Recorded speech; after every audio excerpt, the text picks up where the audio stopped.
honorons à l'accoutume avec l'actualité, d'abord en langue anglaise, et c'est avec vous, Buka. Good day.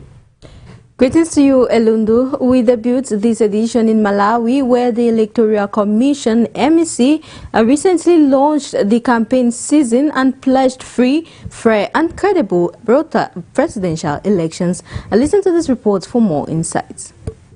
As Malawi prepares for the 2025 general elections, the country's Electoral Commission, MEC, recently launched a campaign season and pledged free, fair and credible presidential election. The commission officially opened the campaign period for the general election in Lilongwe on Monday, calling on political parties to conduct reputable campaigns. Annabel Talimanja, Malawi Electoral Commission chairperson, highlighted during the launching, and I quote, "We are reiterating our commitment to deliver free, fair and credible elections to the people of Malawi. We remain open to engagement and dialogue on the remaining activities."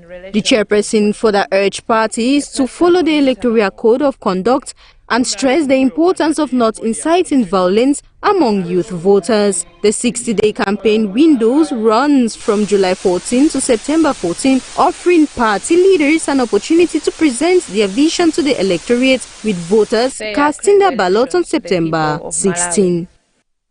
In Nigeria, a court has sentenced 44 individuals to hard labor for financing Boko Haram militants, a significant move in the country's ongoing efforts to combat terrorism. The convictions highlight the government's determination to crack down on those supporting the extremist group, which has been responsible for widespread violence and as well instability in the country. Kutemaba reports.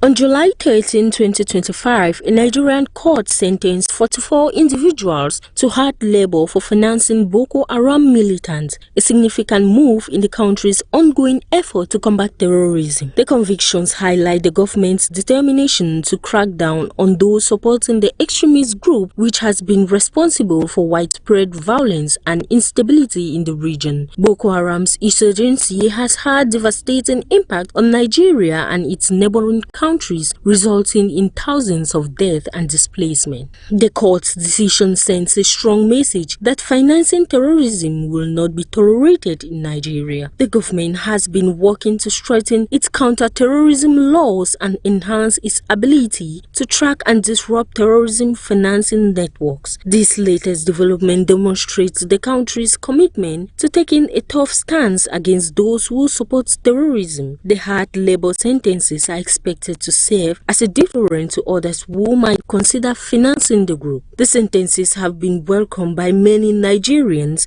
who have suffered at the hands of Boko Haram's violence. The government's determination to tackle terrorism is seen as a positive step towards restoring stability and security in the region. However, the fight against terrorism is ongoing, and the government will need to continue its efforts to ensure that the countries remain safe and secure.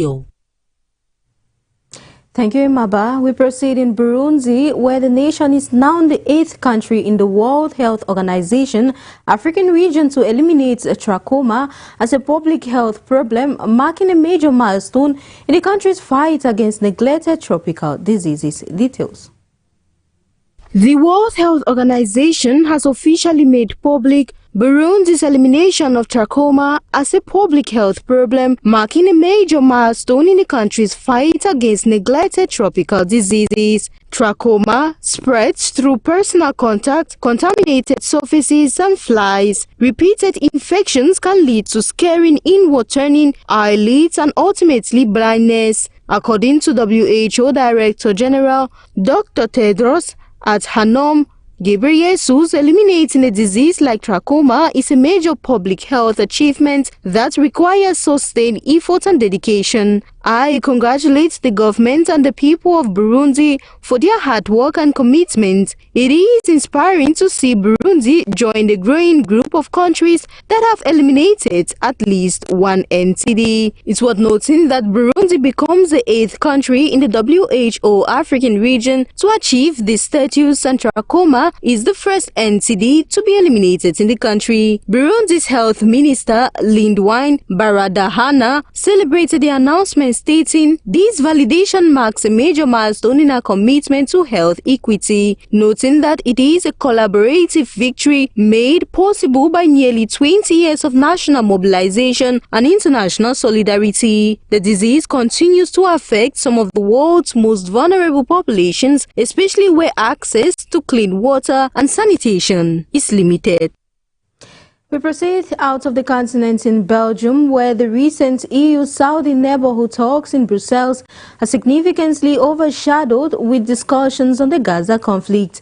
The meeting is aimed at strengthening ties and cooperation between the European Union and its southern neighbors. Kuti.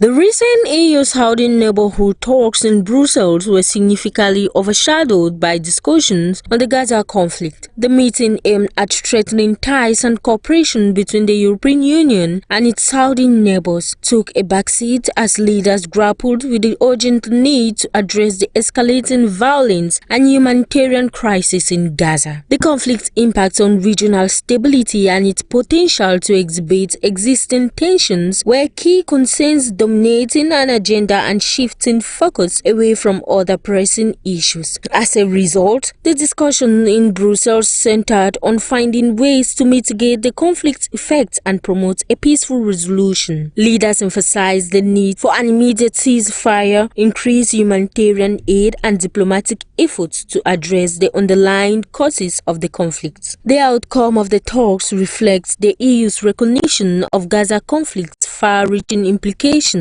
for regional stability and global security. By prioritizing a peaceful resolution to the conflict, the EU aims to prevent further escalation and create a more favorable environment for cooperation and dialogue with its southern neighbors. The challenge ahead lies in translating these commitments into tangible actions that can help bring about a lasting resolution to the conflict. In the U.S., President Donald Trump has warned Moscow that he would impose tariffs if a peace deal is not reached within 50 days in the ongoing conflict in Ukraine. Trump's statement underscores his self-proclaimed ability to negotiate an end to the war, citing his past relationships with Russian President Vladimir Putin. The proposed